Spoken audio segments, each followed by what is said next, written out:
There is a quiet moment many people reach in retirement. It often comes in the early morning.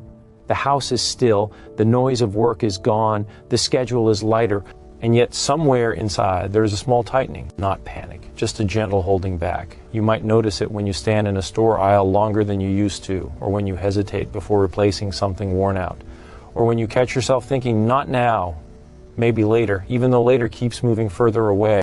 No one really talks about that moment. It doesn't feel dramatic enough. It doesn't feel like a problem you can easily explain. It just feels like being careful, being responsible, being sensible.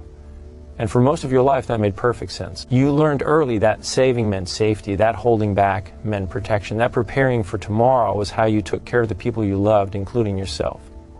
Those habits didn't appear overnight. They were built slowly, year after year, through work, responsibility, and watching the world change. So when retirement arrives, those habits don't suddenly disappear. They stay with you, quietly, faithfully. You may notice that even now, when the paycheck has been replaced by something steadier, your mind still scans the horizon. What if something unexpected happens? What if the world shifts again? What if I need this later? You don't always finish those thoughts. You don't need to. They live just below the surface.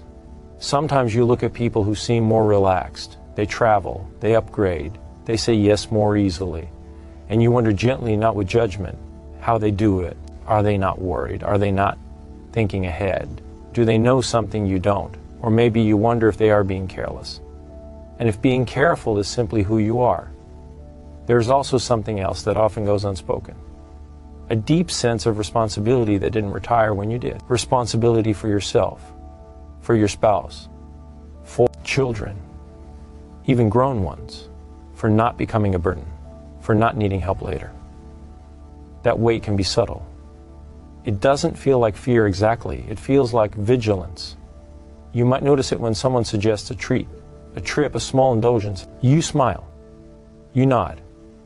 And somewhere inside, a quiet voice asks, is this wise? Is this necessary? Shouldn't we wait? No one taught you how to turn that voice off, because for decades it helped you survive. There's also the memory of uncertainty. Times when money felt fragile. Times when plans didn't work out. Times when the future felt less predictable than promised. Those memories don't fade just because life has stabilized. They linger. They remind you that security can be temporary, that things can change. So saving more than you technically need doesn't feel excessive. It feels like staying alert. And there's pride in that, quiet pride. You didn't waste. You didn't gamble. You didn't assume everything would always be fine. At the same time, there may be moments when you feel a strange tension. You have more time now, more awareness of how precious each day is. And yet, you sometimes feel restrained inside your own life. You may ask yourself questions you don't say out loud. How careful is careful enough? How much is peace of mind, and how much is habit? Am I protecting my future or postponing my present? These questions don't demand answers right away. They simply sit with you. For a long time, the idea of saving was simple. More meant safer, less meant risk, but retirement changes the meaning of time. It stretches it and shortens it at the same time. You begin to notice seasons more clearly. Your energy has its own rhythm. Your priorities quietly shift. And the future, while still important, no longer feels endless. This is often the moment when something subtle begins to change. Not externally, internally. You start to sense that the rules you lived by so faithfully may need a softer interpretation now, not abandonment, not recklessness, just a gentler balance. Saving at its core was never about the money. It was about safety, dignity, choice. And those things still matter. They always will. But sometimes the way we protect them needs to evolve. For many retirees, saving more than necessary isn't about mistrust in the numbers. It's about mistrust in uncertainty itself. In the idea that life might ask for something unexpected. In the fear of losing control when control once meant everything. There's also something deeply human here. Letting yourself enjoy what you worked for can feel strangely uncomfortable, as if ease must be earned again and again, as if comfort should always be justified. You may find yourself thinking, I'll feel better once I save a little more, and then a little more after that. The finish line quietly moves. This doesn't mean you're doing something wrong. It means you are someone who learned to survive by being prepared. The shift, when it comes, is not about spending more. It's about understanding why you hesitate. It's about noticing that the feeling of safety you're chasing might already be present, even if your habits haven't caught up to it yet. For some, The realization comes during a small moment, a postponed plan that never happens, an item that was always meant to be replaced someday, a conversation where you realize time, not money, is what feels most finite now. That realization doesn't have to be heavy. It can be gentle. It can be kind. You don't need to undo a lifetime of wisdom. You don't need to prove anything to yourself or anyone else. You can simply begin to ask softer questions.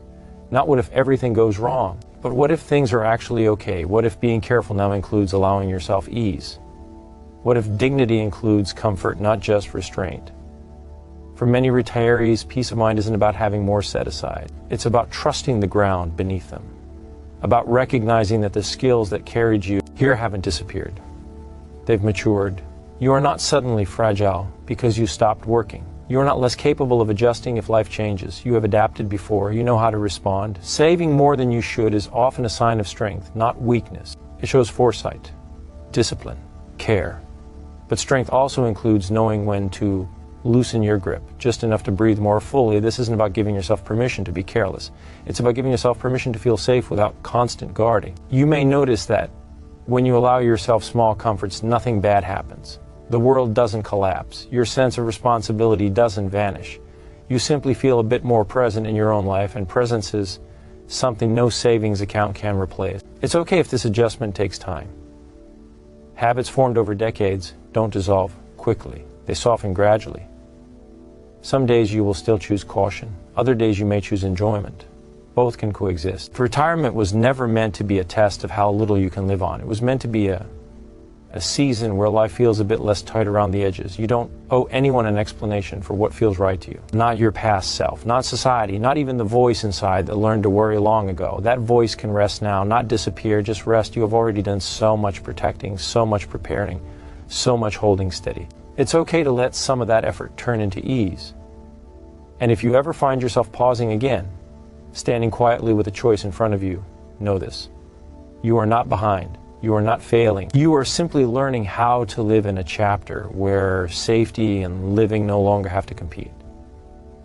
Sometimes the most responsible thing you can do is allow yourself to feel at home in the life you worked so hard to build.